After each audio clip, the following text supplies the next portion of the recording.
கிறிஸ்துவுக்குள் பிரியமானவர்களே, ஒரு சிறுமி தன்னை சுற்றியுள்ள அனைவரிடமும் கடினமான வார்த்தைகளை மிகவும் சுலபமாக பயன்படுத்தி கொண்டு வந்தாள். அந்த வார்த்தைகள் பிறரை புண்படுத்தும் அளவிற்கு இருந்தது. இதையெல்லாம் சில நாட்களாக கவனித்துக் கொண்டிருந்த அந்த சிறுமியின் தாய் ஒரு காரியத்தை செய்தாள். ஒரு புதிய காகிதத்தாளை எடுத்துக்கொண்டு தன் மகளிடம் போய் அந்த காகிதத்தை திட்டும்படியாக கூறினாள். ஒவ்வொரு முறை அந்த சிறுமிய காகிதத்தை திட்டும் போதும் அவளுடைய தாய் அந்த காகிதத்தை கசக்கிக் கொண்டே வந்தாள். இறுதியாக அந்த காகிதம் கசங்கி சுருங்கி போய்விட்டது.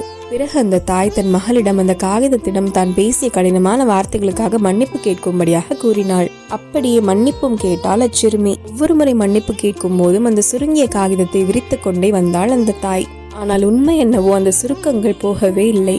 இதிலிருந்து அந்த தாய் தன் மகளுக்கு ஒரு மிகப்பெரிய வாழ்க்கை பாடத்தை கற்றுக் கொடுத்திருக்கிறாள். பரிசுத்த வேதாகமத்தில் நீதிமொழிகள் 12ஆம் அதிகாரம் 18ஆம் வசனம் கூறுகிறது, பட்டை குத்துகள் போல் பேசுகிறவர்களும் உண்டு, ஞானமுள்ள நாவோ ஔஷதம் என்று.